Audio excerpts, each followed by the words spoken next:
سلام، طاهری سفر هستم و با اخبار امروز سه‌شنبه 25 نوامبر همراه شما. مقامات تاجیکستان میگویند انتظار دارند سفر میلوش زمن رئیس جمهور چخ به دوشنبه به تحکیم روابط و گسترش همکاری‌های اقتصادی دو کشور مساعدت میکند. عبدالفیض عطایف سخنگوی وزارت امور خارجه تاجیکستان روز 25 نوامبر در نشست خبری در دوشنبه گفت در جریان سفر رسمی میلوش زمن در روزهای 26 و 27 نوامبر راههای تقویت همکاری‌های دوجانبه بررسی می شود و هم انجمن صاحبکاران و سرمایه‌گذاران تاجیک و چخ صورت می‌گیرد. تاجیکستان و چخ در ساحه‌های اقتصاد، سودا، صنعت و تندرستی نیز همکاری‌ها دارند. ماه نوامبر سال 2006 کنونسیا بین جمهوری تاجیکستان و جمهوری چخ اوید با پیشگیری نمودن اندازبندی دو کرانه نسبت اندازها از درآمد و سرمایه با امضا رسید. تاجیکستان و جمهوری چخ از ماه ایونی سال 1992 روابط دیپلماتی دارند ولی تجارت و داد و گرفت میان دو کشور زیاد نیست. مقامات امنیتی تاجیکستان گفتند فرمایشگر و قاتلان دو برادر از ناحیه حصار را دستگیر کردند.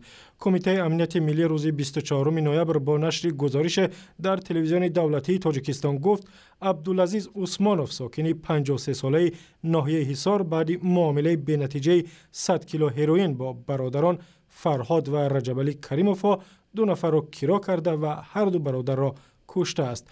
مقامات سید مراد مدلیف ساکن شهر دوشنبه جمشید رجبوف از ناحیه حصار را دستگیر کردند و هر دو را به قتل برادران متهم می‌کنند و میگویند که این دو نفر سابقه جنایی دارند.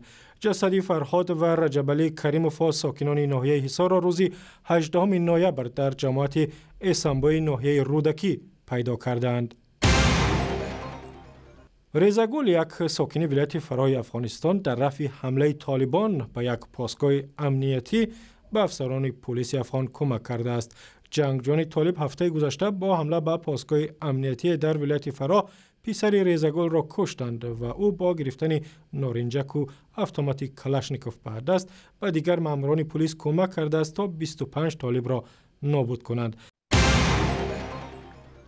و یک مادر تاجیکی پسر جوانش به سوریه رفته بود میگوید پسرش را بعد از زاره و التجای زیاد از آن کشور جنگ زده برگرداند. فاطمه خان اشانوف و مادر یعقوب اشانوف روز 25 نوامبر بر رادیو آزادی گفت که پسرش حالا همراه زوجش در روسیه است و وعده داده است که به نزد والدان و فرزندانش برمیگردد.